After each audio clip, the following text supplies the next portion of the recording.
Mas eu estou do lado porque está do meu lado aqui. Que é sobre a questão de ferros fundidos. Que é horrível falar fundidos, tá? Então, se sair alguma coisa diferente de fundidos aí no meio da aula, peço desculpas antecipadamente. Então, o seguinte, 2 pontos, tá? Então, se a gente for voltar um pouquinho lá atrás, a gente chega...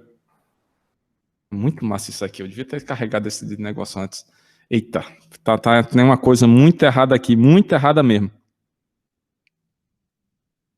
Não pode, não pode. Agora sim, NT vermelho e preto. Soltando doido. Pronto, agora ficou melhor. Peço desculpas aí, viu? Vai passar o resto da tarde eu tentando acionar aqui.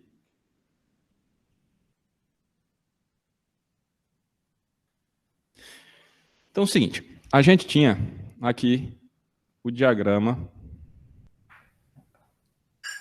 ferro, carbeto de ferro, tá? Ou ferro carbono. Então, basicamente, toda essa região aqui, coordenação motor é tudo. Isso aqui a gente tem os aços. Aí dos aços a gente vai ter os aços hipoeutetóide, hipereutetóide e os aços eutetoides. Tá? Então, isso era a parte dos aços. O que é que vai ser ferro fundido? Vai ser todos os valores onde o teor de carbono da liga ferro e carbono são maiores do que 2%. Então, dessa região para trás, nós temos ferro fundido. Tá? E aí, o que é que vai acontecer no ferro fundido? Se a gente se lembrar lá atrás, a gente viu que esse teor de carbono, se ele começa a aumentar, ele forma muito carbeto, e esse carbeto é frágil. Então, o que é que vai acontecer? O material se torna frágil, isso daqui é indício de que ele tem uma elevada dureza.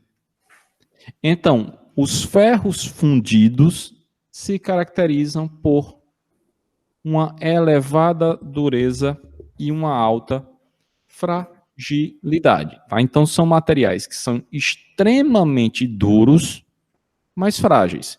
E aí a gente precisa fazer uma ponderação para utilizá-lo. Tá? Então, eventualmente, vai se precisar de algum tipo de tratamento térmico para a utilização desse tipo de material. Então, aqui do lado, vem, ó, termo genérico utilizado para as ligas ferro-carbono, nas quais o conteúdo de carbono excede seu limite de solubilidade da austenita na temperatura do eutético. O eutético está bem aqui, tá? E aqui vai ter um outro tipo de estrutura que vai aparecer, porque a gente já estava acostumado com austenita e cementita. Aí agora vai surgir um outro chamado ledeburita. Veja só que coisa maravilhosa, né? Nomes bonitos para tudo quanto é canto. Então, estando nessa região aqui, nós vamos ter na estrutura austenita, ledeburita e cementita. Estando aqui, isso aqui é o eutético, tá? Então a gente vai ter os ferros fundidos pró-eutético, ou melhor, hipoeutético, e os hipereutético. O hipoeutético está nessa região e o hiper está nessa outra. Então, no hipoeutético, a gente vai ter a formação de austenita, ledeburita e cementita, e no hipereutético, a gente vai ter cementita e ledeburita. E no eutético, a gente vai ter austenita e cementita, tá? Então, isso aqui é o que vai ser a estrutura dos ferros, que a gente vai falar um pouquinho mais lá na frente. Então, contém no mínimo 2% de carbono, com teores de silício relativamente altos, tá? Que aí vai variar de 1 a 3%, enxofre, e podendo ou não haver outros elementos de liga. Então, no ferro sempre vai existir o ferro, o carbono e o silício, tá? Esse silício vai ter um teor variável. Tendo silício, facilita a precipitação do carbono em forma de veios, e aí esses veios é que vai dar a característica aos ferros. Composição se torna excelente para fundição, lembrando que danado é fundição. Basicamente, pegamos o metal,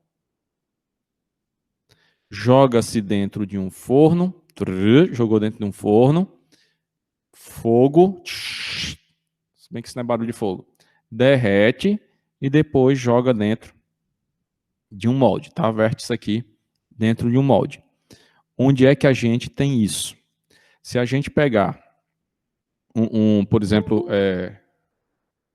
se vocês quiserem entrar embaixo de um carro, se vocês chegarem embaixo de um carro, vocês vão ver o motor, aí tem lá o bloco do motor. O bloco do motor é onde literalmente é montado todas as peças lá do motor. Então, esse bloco do motor, ele é feito de ferro fundido, tá?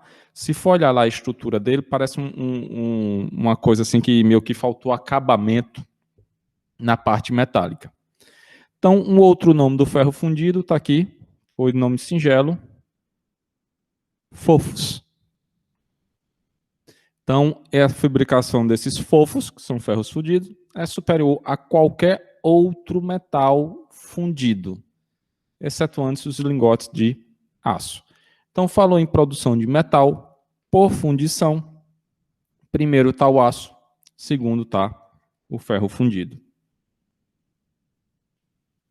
Então, aqui tem as propriedades, tá? Então, elevada resistência ao desgaste e à abrasão, devido à alta dureza. Ele também apresenta uma facilidade ou propriedades de amortecimento de vibrações. Então, devido a isso, é muito utilizado para fazer carcaça de máquina pesada. Tentando explicar o que seria carcaça de máquina pesada. Então, por exemplo, nós temos um torno. Então, a estrutura, a base do torno, ela é ou pode ser feita de ferro fundido por causa dessa facilidade de amortecer vibrações. É muito utilizado para fazer peças de grandes dimensões, peças com geometria complicada, porque por fundição nós conseguimos fazer peças com uma geometria bem complexa. E peças onde a deformação plástica a frio é inadmissível. Tá? Que aí onde você vai ter uma deformação a temperatura ambiente, por exemplo, não cabe dessa deformação porque o bicho é muito duro. Então aqui tem alguns exemplos. Isso aqui é um bloco de um motor. Isso aqui é uma carcaça de um outro motor, parece uma bomba. Então tudo isso aqui são peças feitas de ferro fundido. Que era a utilização e aqui as vantagens. Então, de novo, elevada dureza e resistência ao desgaste, boa resistência à corrosão e baixo custo. Desvantagem, grande fragilidade e ductilidade, obviamente decorrente da elevada dureza. Se tem elevada dureza, ele pouco se deforma, se ele pouco se deforma, então tem pouca deformação plástica. E a depender do tipo de ferro fundido, a soldagem não é, digamos assim, muito corriqueira. Então, os ferros fundidos, basicamente, dá para classificá-los nessas 4 categorias aqui. Branco, cinzento, maleável e dúctil ou nodular. Hora da água.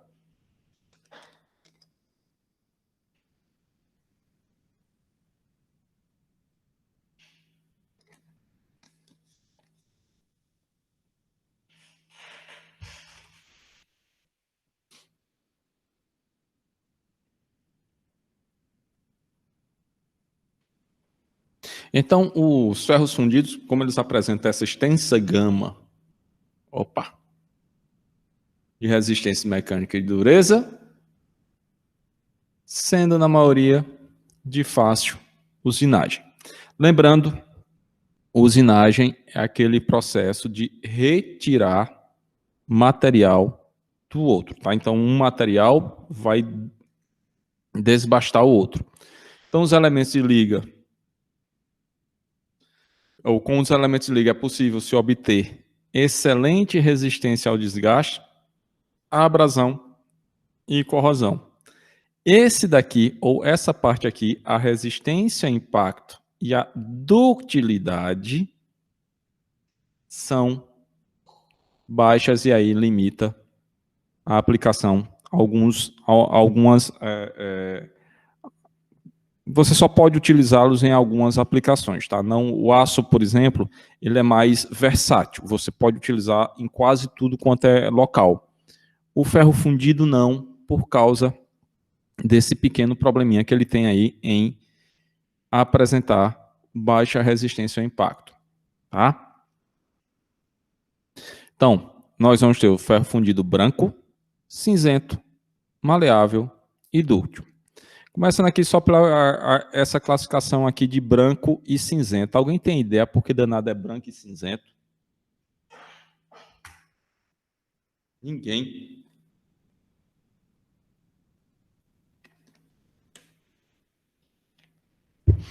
A primeira classe tem a ver com coisa do ar-condicionado, né? Tem água branca e cinzenta. Não entendi? Ficou baixinho? Ou alguma coisa relacionada a ar-condicionado, que eu lembro sobre isso, só que relacionado a ar-condicionados. Não, basicamente, no caso de ferro, é a cor da superfície de fratura. Então, o ferro fundido branco, ele vai apresentar uma fratura meio como se fosse polida e um pouquinho brilhosa. E o ferro fundido cinzento, por ter muito grafite ou grafita precipitado, a fratura dele vai ser cinza. Então, por isso, essa distinção de ferro fundido branco, porque quando ele quebra, a aparência dele vai ser um pouco esbranquiçada, e o ferro fundido cinzento, porque quando você quebra, a cor dele vai ser acinzentada. Aí foi só por causa dessas duas diferenças aí. E basicamente por quê? Porque a composição química deles vai mudar. Então, o cinzento vai apresentar um teor de silício maior, e apresentando um teor de silício maior, vai fazer a grafite, ou grafite, se sedimentar mais facilmente. E aí fica essa coloração acinzentada. E o maleável e dúctil são tratamentos que são feitos para você tornar ele mais maleável e mais dúctil, tá? Literalmente o que está escrito aí. Então aqui tem agora a bagunça aqui, eu tenho que mudar de cor aqui. Qual a cor que combina aí dê para destacar em cima do preto que não seja vermelho? Eu já ia dizer vermelho, rapaz. Não, tá aí é bagunça. Aí é metade da turma que vai embora porque é desrespeito. Esse negócio de vermelho e preto, não... os bichinhos. Ai, ai. Tem alguém ou outro time brasileiro que joga hoje pela Libertadores? É o Grêmio. Ah, o Grêmio, né? Que precisa de um empate, para se classificar? Ele ganhou 2-0 o primeiro jogo. Ah, então, bicho, só vão deixar mesmo os coitados rubro-negros eliminados, bicho. Ah. Aí o Inter também vai fazer, vai em solidariedade, também vai na mesma onda. Vai se juntar o bonde aí. Porque tem vermelho aí pronto. Teve vermelho e lascou-se. Mas vamos lá. Então aqui nós temos a composição dos materiais, tá? Então aqui, ó, que é a composição de silício, que como tinha falado lá no início, sempre vai ter carbono, silício e, eventualmente, porções de outros elementos, tá? Então aqui nós vamos ter manganês, enxofre e fósforo, tá? Então, para fazer alguns tipos de ferro, esses teores máximos devem ser seguidos, tá? Então, por exemplo, para fazer o ferro fundido cinzento, enxofre e fósforo tem uns teores um pouco mais elevados, silício aqui também vai ter a maior pode ter a maior quantidade, tá? Para os outros, para o branco, o silício já não deve ser tão alto, nem para o maleável, e o nodular, eventualmente, até pode ter um teor de silício um pouco mais elevado, tá? Mas esses elementos aqui, sempre terão na composição do ferro fundido. Então, aqui embaixo só tem exemplificando a ideia lá do diagrama de ferro-carbono. Então, nós temos aqui o aço, que vai ter os teores de carbono indo até perto de 2% e silício também chegando até 2%. Nós temos o ferro fundido branco, que aí vai ter os valores de carbono indo até perto de 3,5%, e de silício variando aí, sei lá, de meio até mais ou menos 2%, e o ferro fundido cinzento, o silício, batendo um pouquinho acima de 3%, e o teor de carbono ficando entre 2,5% e 4%. O cara desenha demais, né? Linhas retas, impressionante. Então aqui tem o ferro fundido branco. Então, a microestrutura dele. Então nós vamos ter carbono, vai variar entre 3,5, entre 2 e 3,5. E o silício, entre 0,5 e 2, manganês fica em torno de 0,5%. Então, a elevada taxa de resfriamento leva à formação da cementita. Então, esse cara aqui vai ter cementita, e essa cementita será responsável por controlar as propriedades, ou seja, elevada dureza e fragilidade. Então, se tem muita cementita, nós vamos ter elevada resistência à compressão e à abrasão, que é muito bom para utilizar em alguns tipos de ferramenta, por exemplo, aqueles materiais que vão estar em contato com outro tipo de material. Duro e frágil.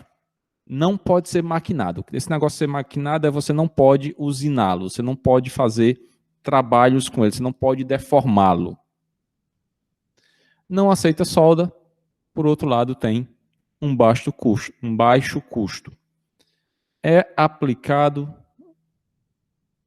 na produção do ferro fundido maleável. Ou seja, ele é feito, tem todas essas propriedades aqui, que são relacionados com a dureza. Tá? Então, um material muito duro que nem sequer consegue ser deformado. E aí, joga ele em um tratamento e a gente faz ele maleável. Ou seja, vamos pegar um elemento que tem uma elevada dureza, uma elevada rigidez e transformá-lo em um aço maleável. Então, normalmente as peças feitas com ferro fundido branco, devido a essa necessidade aqui de uma alta taxa de resfriamento, que está aqui em cima, tá? Que aí a gente quer transformar isso em cementita, a gente não consegue fazer peças, ou as peças são limitadas a, no máximo, 100 milímetros de espessura, ou seja, são normalmente utilizados para peças relativamente pequenas. Aqui tem a característica ou um diagrama que vai dizendo o que danado tem em cada região, tá? Então, como já foi falado antes, se aqui para os aços nós tínhamos o eutetoide,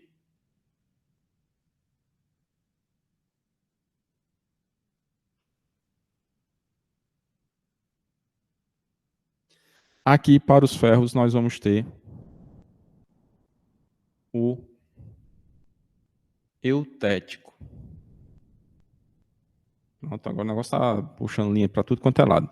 Diferença entre o eutético e o eutetoide. Aqui é um sólido gerando dois sólidos.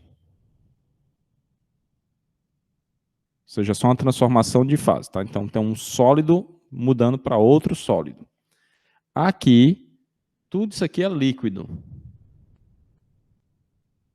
Então, aqui no eutético, nós temos um líquido se transformando em 2 sólidos.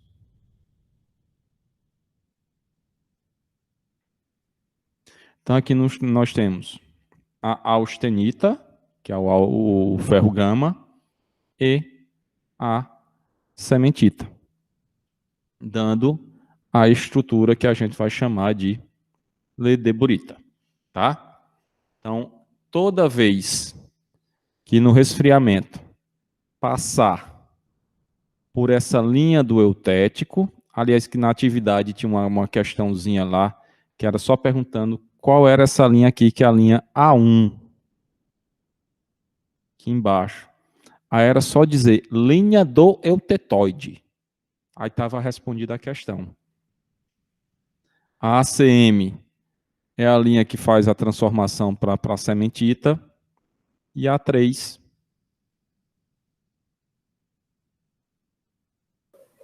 É, Joselito, mas tinha Oi. umas também que falavam sobre temperatura. É a mesma coisa. Não, a questão era basicamente perguntando o que é que significa a linha ACM, A1 e A3. Era bem simples a resposta. Aí vocês viajam. Pior que viajam para um local que não tem nada a ver. Mas tá valendo. Tem tempo para melhorar. Então é o seguinte. Cadê? Perdi o lápis. Apareceu. Cadê? Ah, tá ali. Então o que é que vai acontecer aqui? Ó? Toda vez que cruzar essa linha do eutético, aí sempre vai ter a tal da ledeburita. Tá? Então sempre vai ter ledeburita. Passou na linha do eutético, tem ledeburita. Como danado é a tal da ledeburita? Então, ó, ferro fundido branco eutético.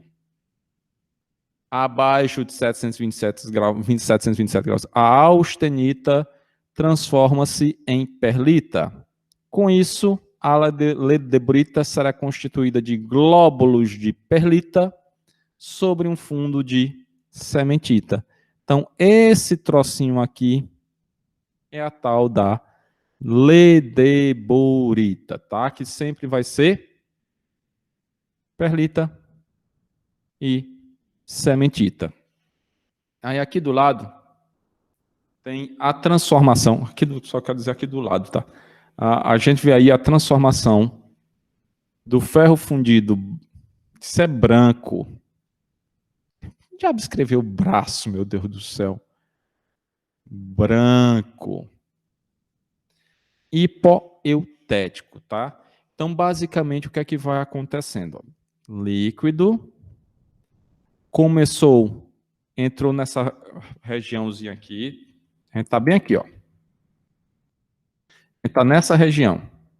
Está no hipoeutético. Então, pegou só esse pedacinho aqui do diagrama e jogou para lá.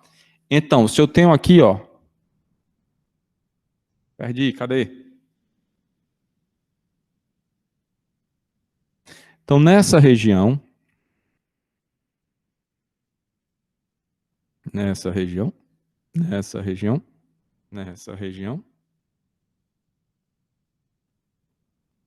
Não, burro. Então, aqui, ó, nessa região, nós vamos ter líquidos, tem aqui a linha líquidos, e aqui nós temos austenita mais líquido. Então, o que é que vai acontecer? Baixou a temperatura, então nós vamos ter uma fase líquida, e aqui começa a surgir a austenita. Então, passou dessa fase, nós vamos ter a austenita que foi formada antes, nós vamos ter a ledeburita e a cementita. Cadê a borracha?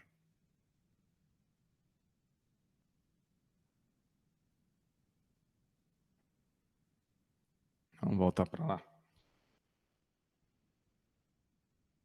Então, ó.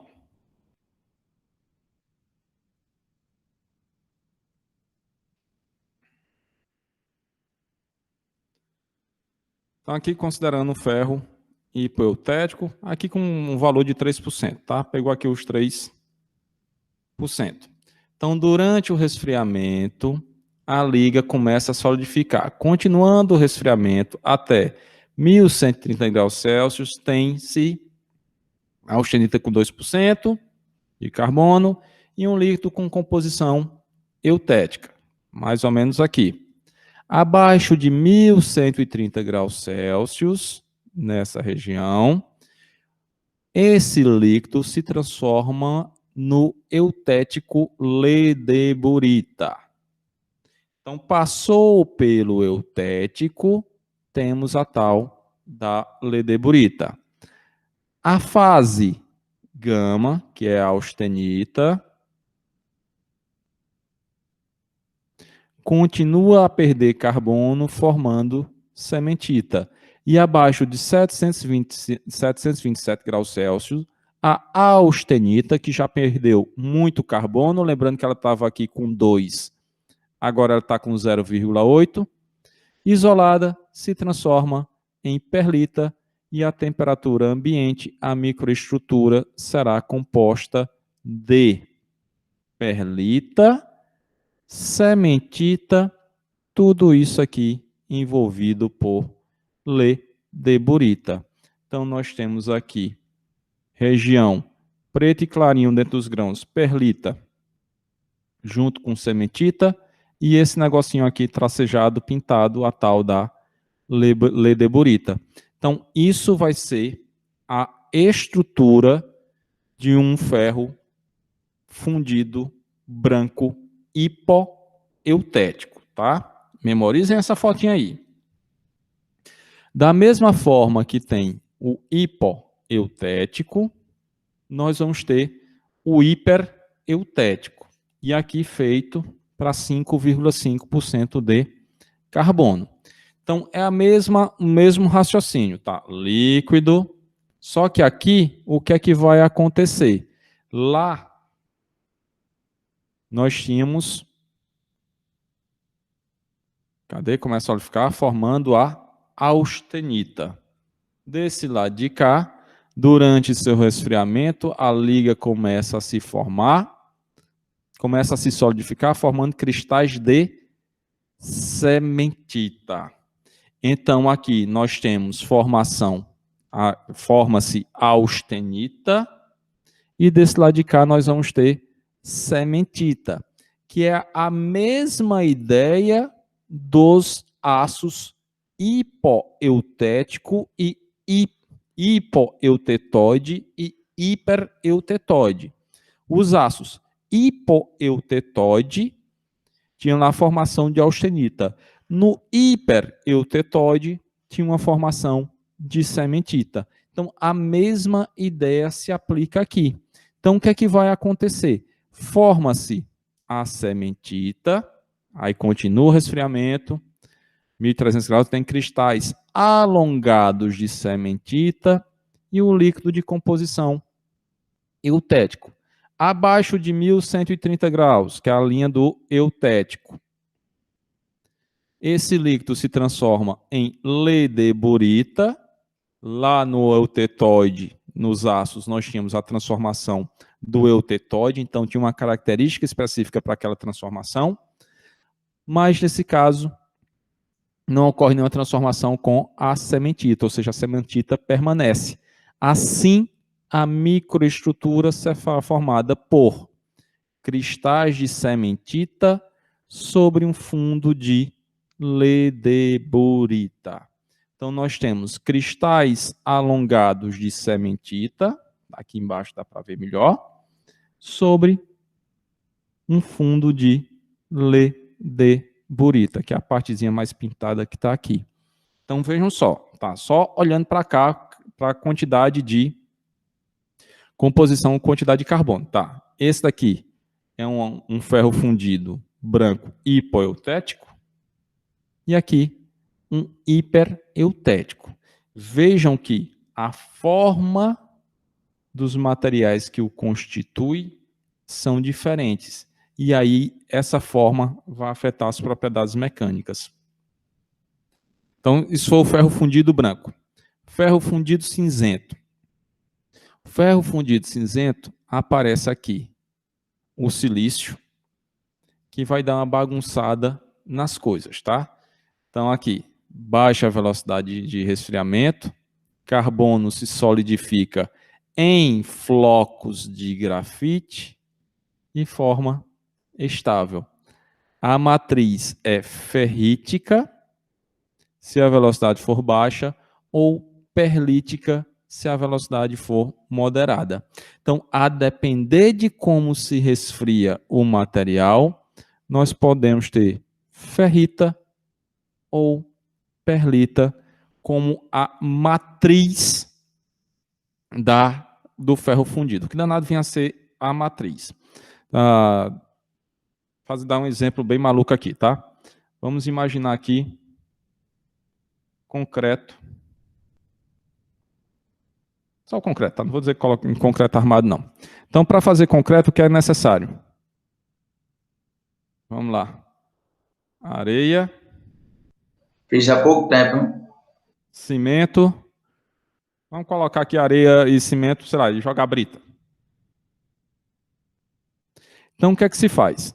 A areia e o cimento, eles serão uma matriz para suportar a brita. Então, se a gente fizesse um corte num pedaço de concreto, nós viríamos lá as pedrinhas de brita aqui e o restante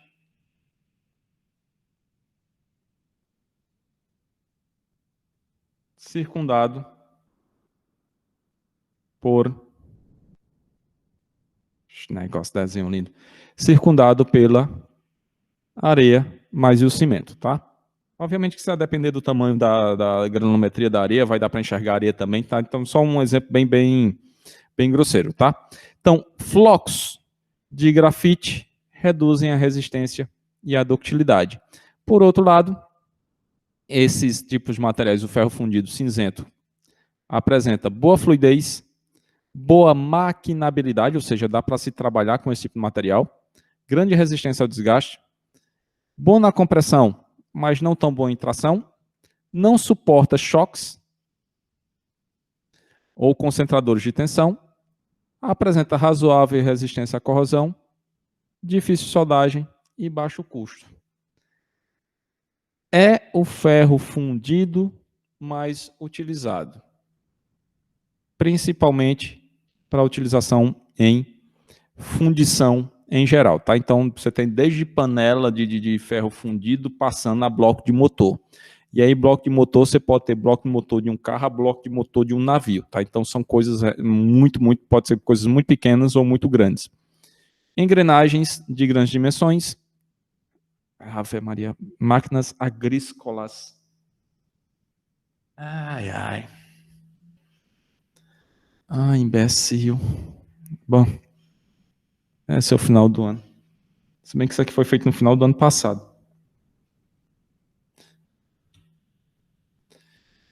Então, nos ferros fundidos cinzento, o teor de silício está acima de 1%, o que leva a algumas alterações no diagrama ferro-carbono. Tá? Então, basicamente, pelo teor de silício, então, passa a valer aqui esse novo diagrama, tá? Ou seja, com temperaturas um pouco diferentes. Tá? Esse aqui é o original, o tracejado, e aqui o verdadeiro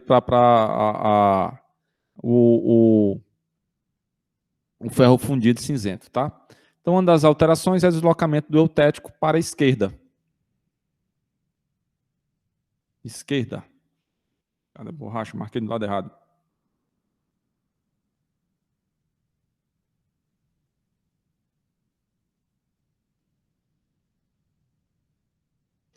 Agora pronto.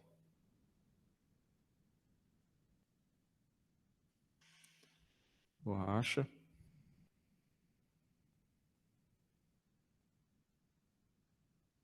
Para a esquerda, em cima. Uma diminuição da porcentagem de carbono no eutético na proporção de 0,3% de carbono para 1% de silício. Tá? Então, vai estar ligado a outra. Aumentou carbono também vai aumentar essa proporção de silício aí. O estudo da liga ferro, carbono e silício deveria ser apoiado em um diagrama ternário, mas como é muito complexo, utiliza só o diagrama binário, isso daqui, tá? Então, o silício bagunça o diagrama ferro-carbono.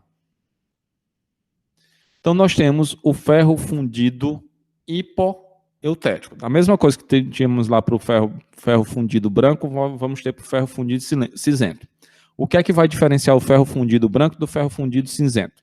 No ferro fundido cinzento, a gente vai ter teores de silício um pouco mais elevados. E aí, esse silício faz uma pequena bagunça com o carbono.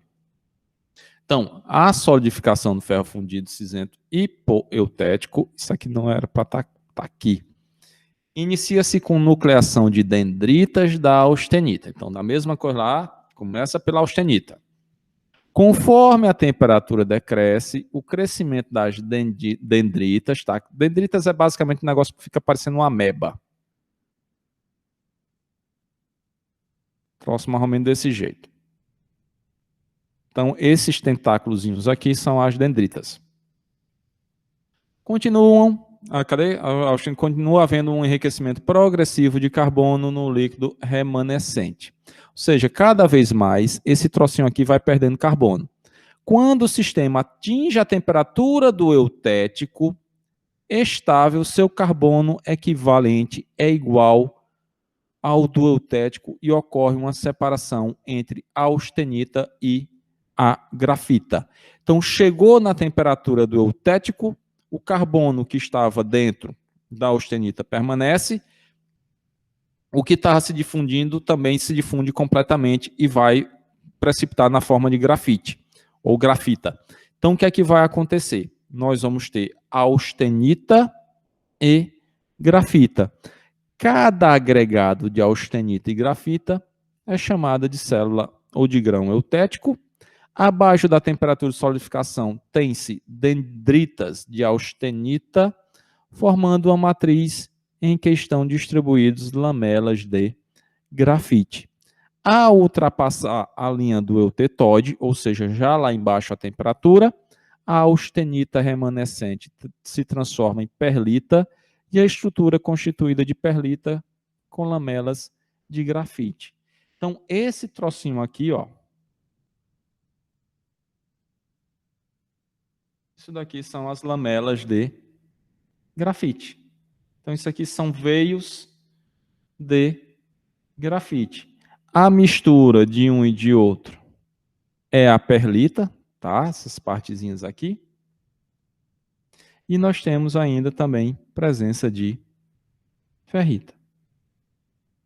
Então, devido ao silício, é que a gente tem a formação desses carbetos aqui. Então, o silício reage com o carbono e forma carbeto de silício e faz com que o carbono se concentre. E aí nós temos esses veios de grafite. É por isso que, ao se quebrar um ferro fundido cinzento, a fratura vai ser acinzentada por causa desses veios ricos em carbono. E por serem frágeis, termina sendo ponto de fragilidade do material. Então, a mesma coisa tem lá o ferro fundido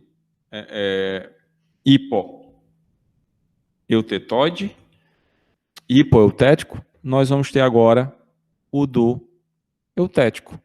Então, basicamente, pode ocorrer a formação de um eutético rico em fósforo, chamado esteadita, de ponto de fusão mais baixo do que a austenita, e o de grafita, quando o ferro fundido possui teores apreciáveis desses elementos. Isso aqui se tivesse fósforo em grandes teores, tá? Durante a solidificação, os fósforos e as impurezas são segregadas para o líquido que se solidifica nos contornos das células eutéticas. Então, essa aqui é a estrutura do ferro fundido cinzento. De novo, ressaltando aqui a estrutura dos veios de grafite. Nós vamos ter os ferros fundidos ou hipereutético, que aí nos ferros fundidos cinzentos, a primeira fase a precipitar é a grafita, agora não sai, hipereutética, na forma de lamelas longas, retas e ramificadas, ou seja, parecem umas lombrigas, tá? Processo de solidificação que se segue é semelhante ao dos hipoeutéticos, com a formação de células eutéticas. Então, cruzou a linha do eutético, surge as células eutéticas. Então, a grafita hipereutética pode ser facilmente distinguida da grafita de transformação eutética por possuir lamelas mais grossas e retilíneas. Então, essas primeiras aqui, mais grossinhas, são as lamelas hipereutéticas. Tá? Então, isso aqui é a estrutura do ferro fundido cinzento hipoeutético. Então, recapitulando. Tá muito sujo, cadê?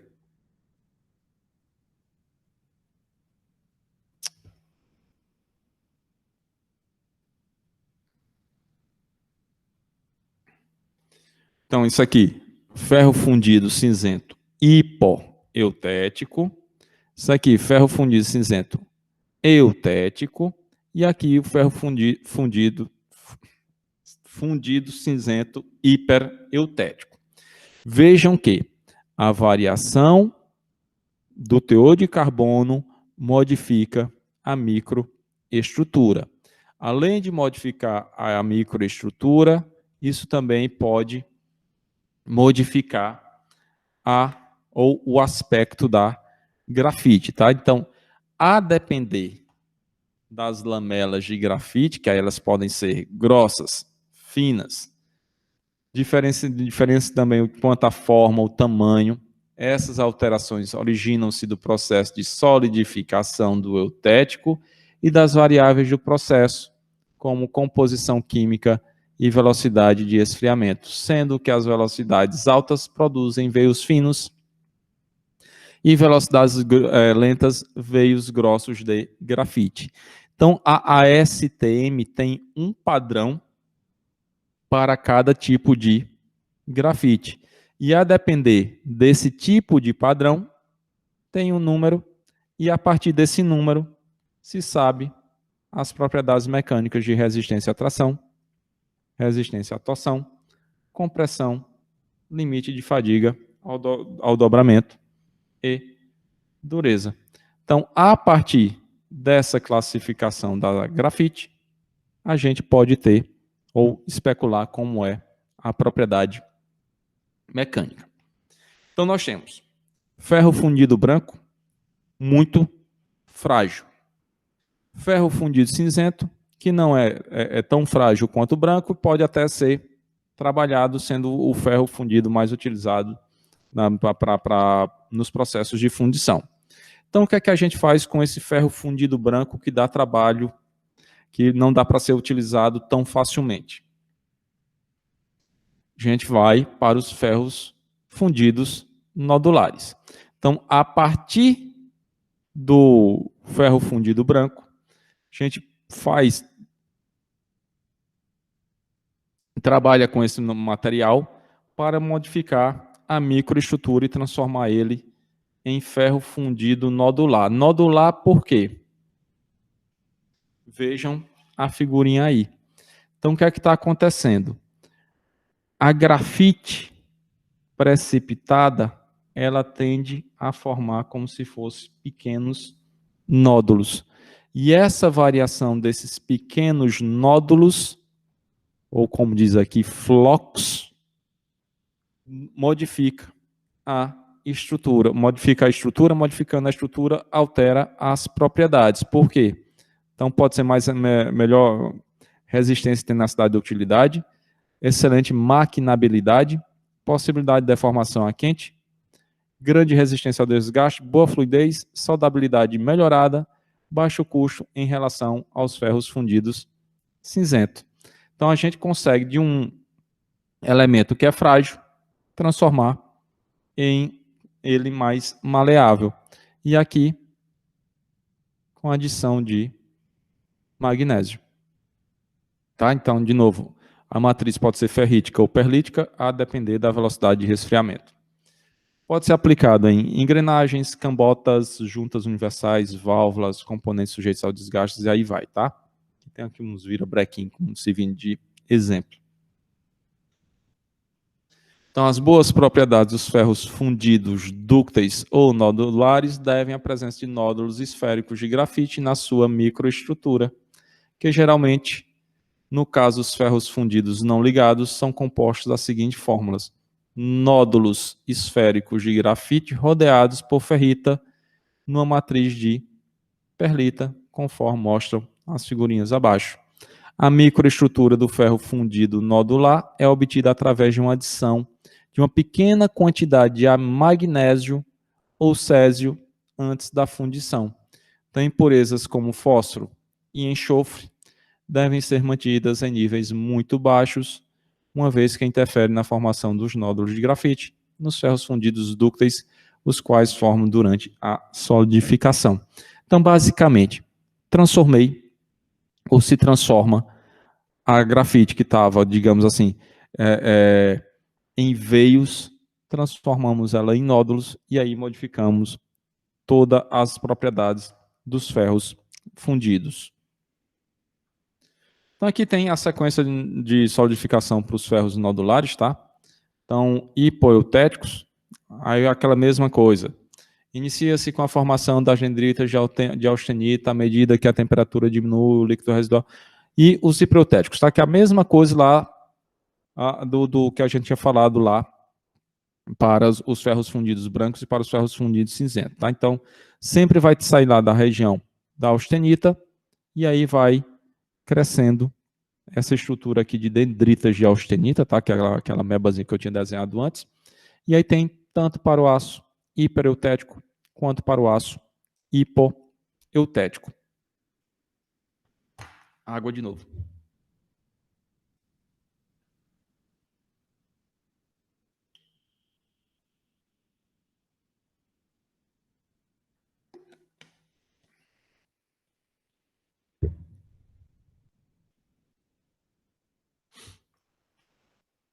Aqui ferros fundidos nodulares e cinzentos, aqui a depender do tipo de matriz, tá? Você vai ter uma matriz ferrítica ou uma matriz perlítica, tá?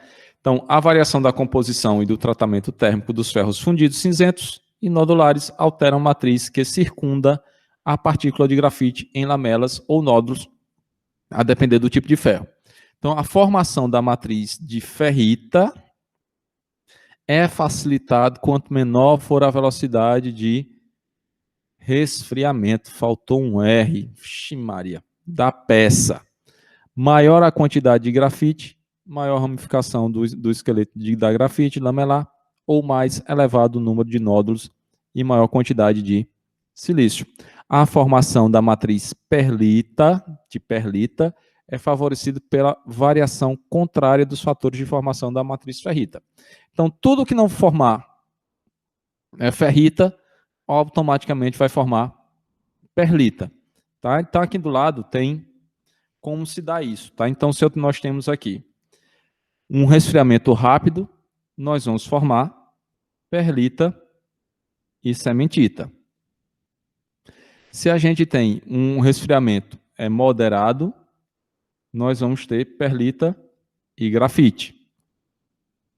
A grafite aqui em pequenos veios, tá? Se nós temos um resfriamento devagar, nós vamos ter austenita e grafite, tá? Então tem aqui os veios de grafite. Se nós acrescentamos magnésio ou césio, nós vamos ter perlita e grafite, se o resfriamento for moderado. Se a gente tiver um resfriamento lento, nós vamos ter ferrita e grafite, tá? Então, basicamente, a depender do tipo de resfriamento, nós temos uma estrutura diferente dentro do ferro fundido, tá? Nesse caso aqui, da perlita mais a sementita, a gente usa aqui, temos aqui um ferro fundido branco, que esse ferro fundido branco vai ser utilizado para um outro processo. Então, os ferros fundidos maleáveis são obtidos a partir do ferro fundido branco. Então, o que é que acontece? Nós temos aqui esse ferro fundido branco, que nós vamos ter uma estrutura de perlita mais cementita. Então, se nós temos perlita mais cementita, então essa estrutura a gente transforma ela num ferro fundido maleável. Então, basicamente, quando submetidos a um tratamento térmico de grafitização, ou seja, temperatura que ocorre, um tratamento que ocorre aproximadamente a 940 graus Celsius, quando os carbonetos de ferro, ou seja, cementita, transformam-se em grafita, são nódulos de carbono.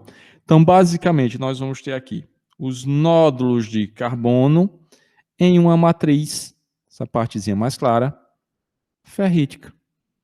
Então, nesse caso aqui específico dessa micrografia, ocorreu toda a grafitização. Então, o modo de resfriamento após o tempo de encharque, ou seja, o tempo de aquecimento, para a grafitização, é que determinará a matriz da microestrutura formada por nódulos de carbono revenido como se segue. Então, nós podemos ter um ferro fundido maleável ferrítico, se o resfriamento for rápido, de 740 graus até 760 graus Celsius, seguido de resfriamento lento. Nós podemos ter um ferro fundido maleável perlítico, se o resfriamento for lento até 870 graus, seguidos de resfriamento ao ar. E nós podemos ter um ferro fundido maleável martensítico revenido, se for resfriamento em forno até a temperatura de 845 a 870 graus, mantendo-se 15 a 30 minutos para homogeneização, resfriando-se em seguida em banho de óleo agitado para obtenção de uma estrutura martensítica. Então, a depender do tipo de resfriamento que se dê, nós podemos ter uma matriz ferrítica ou perlítica. Se, além disso, for feito um outro tratamento, a gente pode ter uma estrutura que nós vamos ter um ferro maleável martensítico revenido. Tá? Tudo brinca com o quê? Com as propriedades mecânicas desejadas. E aqui tem um resumo. Então, nós temos ferros fundidos. O ferro fundido cinzento ele pode ser perlítico ou ferrítico. Tá? Vejam aqui a diferença na microestrutura. O ferro fundido nodular pode ser perlítico ou ferrítico. Vejam a microestrutura. O ferro fundido branco é o ferro fundido branco. E o ferro fundido maleável também pode ser perlítico ou ferrítico. E aí, o que é que vai acontecer? Tudo vai depender do tipo de aplicação. Aí, tal qual lá nos aços, os ferros fundidos ou os elementos de liga afetam a propriedade dos ferros fundidos. Então, a adição de elementos de liga a ferros fundidos, via de regra, é possível a obtenção de propriedades mecânicas mais elevadas, tanto no estado bruto de fusão, como após o tratamento térmico. A adição desses elementos baseia no aumento da quantidade de perlita na estrutura e diminuição do espaçamento interlaminar, a obtenção de perlita mais fina. No caso do silício, ainda um endurecimento da ferrita por solução sólida. Tá? Então, elemento de liga, via de regra, melhora as propriedades mecânicas.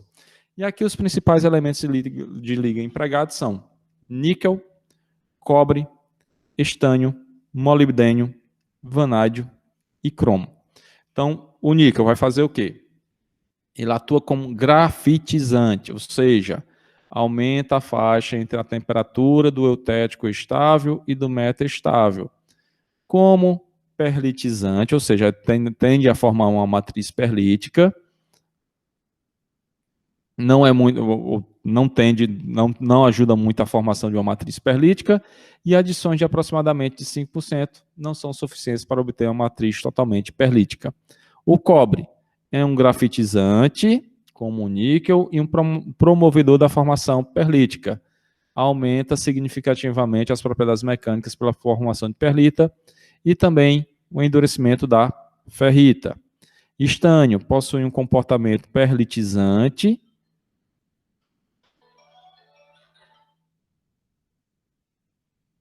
o que permite propriedades mecânicas bem elevadas. Teores de 0,2% de estânio possibilitam matriz totalmente perlítica e uma peça de 200 milímetros de diâmetro, ferro fundido nodular.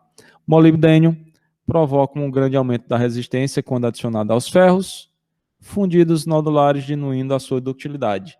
Um inconveniente é a forte tendência de formação de carbonetos em seções mais finas.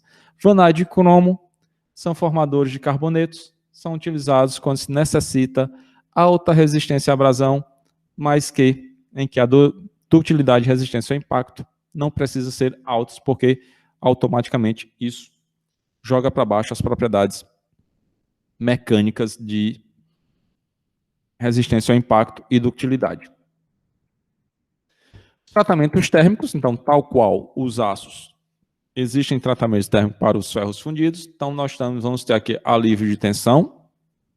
Então, o alívio de tensão é um tratamento térmico mais generalizado, é o alívio de tensões aplicado em peças fundidas, as quais, durante o resfriamento, desde a solidificação do interior do molde até a temperatura ambiente, estão sujeitas a constantes mudanças de volume. Aqui, basicamente, é o seguinte, tá? Toda vez que a gente faz um processo de fundição, deixa eu mostrar. Deixa eu só parar aqui um negócio, calma. Descartar. Deixa eu vir para cá, peraí. Ligação de vocês é muito importante, calma aí. Deixa eu ver aqui. Abrir isso. Calminha.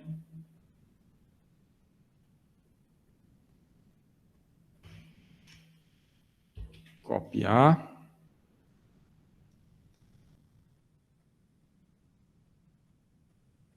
Apresentando para a apresentação. Deixa eu vir para cá, calminha.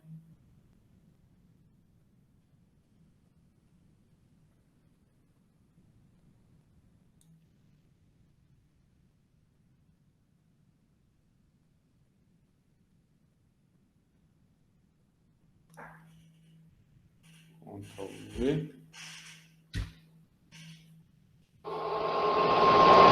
Estão vendo aí esse vídeo?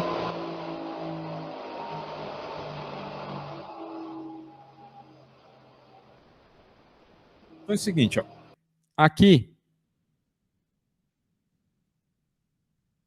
a gente tem uma panela e dentro dessa panela aqui tem um metal, tá? Não vou saber exemplificar exatamente o que danado é, que eu fui atrás da fundição Metal Norte em São Gonçalo, mas não encontrei o site que tem no vídeo, não diz exatamente o que é. Tá? Então você tem aqui um elemento, uma panela que tem aquecimento, e aqui tem um soprador de calor, tá? Então isso aqui está pegando fogo, está bem quente aqui dentro, então o metal está derretido.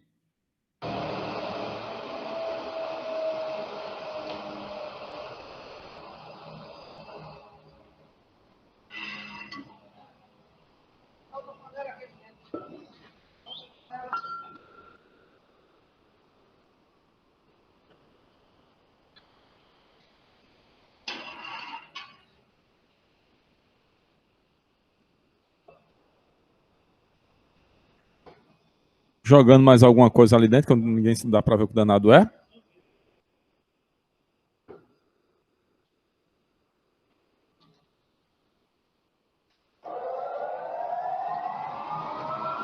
Toma mais vento.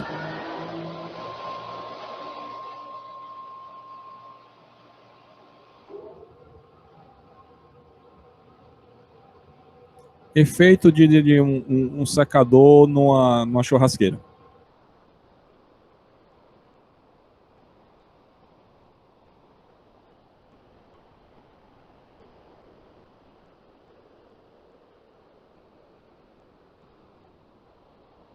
E aí sai um metal derretido.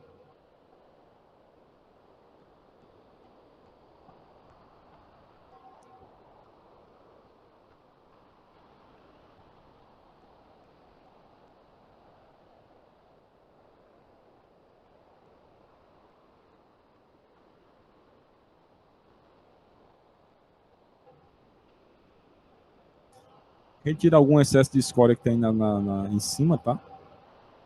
Possivelmente algum óxido.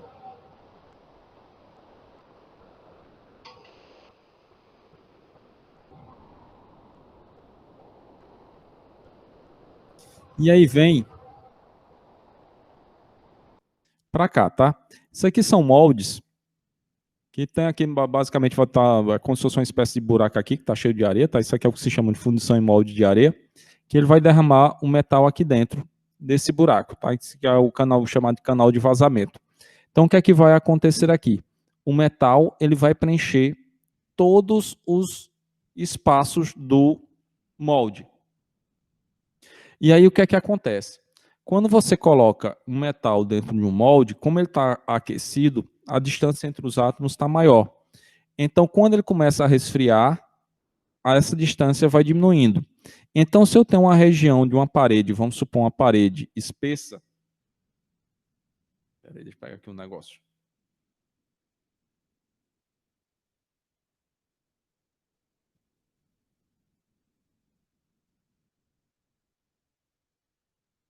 Cadê?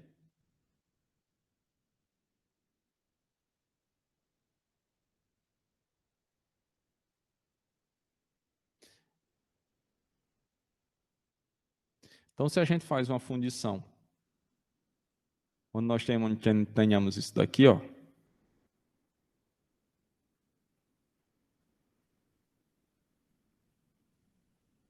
então o que é que vai acontecer?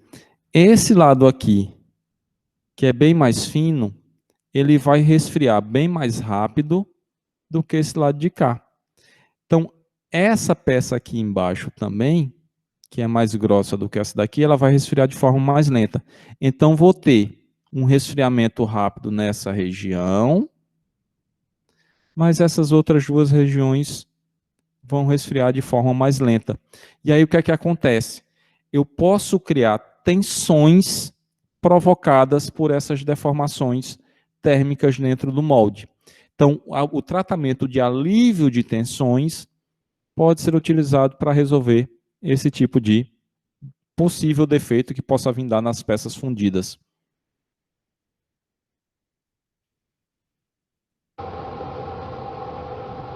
Metal derretendo ou derretido.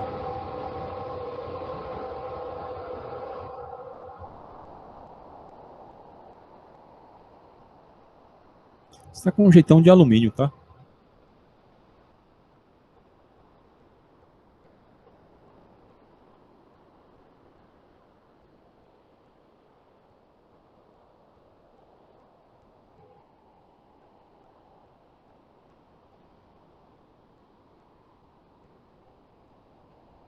Processo bem legal.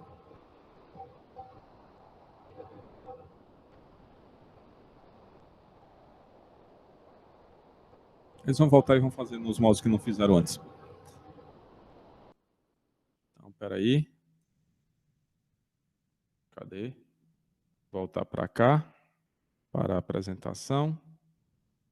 E voltar a apresentar com esse outro lado.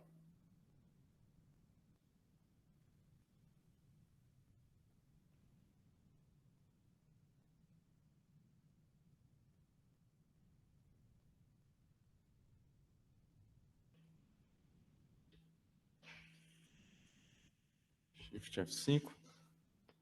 Então, voltando para cá, tem a questão dos alívios, tá? Então, você pode também ter alívio de tensão ou envelhecimento, tá? Das peças de ferro fundido. Isso aqui, não, em tese, não traz muita ganho, tá? Que aí você tem, por exemplo, o envelhecimento das peças de ferro fundido durante muito tempo, executado de forma natural, deixando as peças fundidas ao relento durante meses, para posterior usinagem ou colocação em serviço. Aí isso aqui não gera um ganho muito alto. Então, temos o alívio de tensão induzido, que consiste basicamente no aquecimento das peças, preferencialmente num forno, temperatura de 550 a 600 graus Celsius, durante um período de tempo que poderá variar de 1 a 48 horas, a depender do objeto da aplicação da peça, seguido de resfriamento lento, normalmente dentro do forno. Temos o recozimento, que aí o tempo melhorar a usinabilidade dos ferros, e muitas vezes faz necessário para eliminar ou amolecer zonas coquilhadas. A zona coquilhada, basicamente, se a gente faz o resfriamento ou a fundição dentro de um molde metálico, esse molde metálico é chamado de coquilha, tá? Então, o que é que acontece? O molde metálico, ele retira o calor de forma muito mais eficiente que, por exemplo, o molde de areia.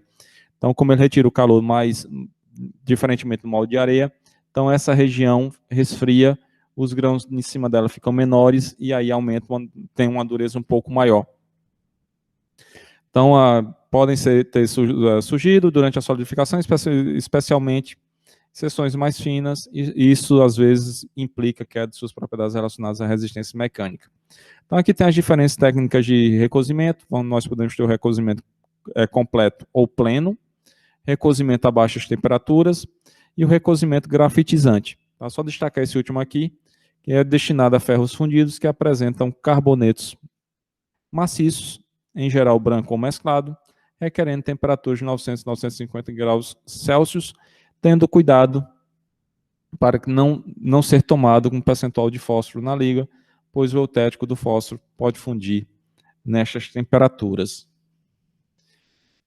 Temos a normalização dos ferros fundidos, que visa obter uma matriz homogênea com a eliminação dos carbonetos maciços, obtendo uma matriz totalmente perlítica de granulação fina e propriedades correspondentes a uma resistência mecânica, a uma maior resistência mecânica, aliada a uma boa tenacidade. Então, aqui tem o resumo do que foi dito, tá?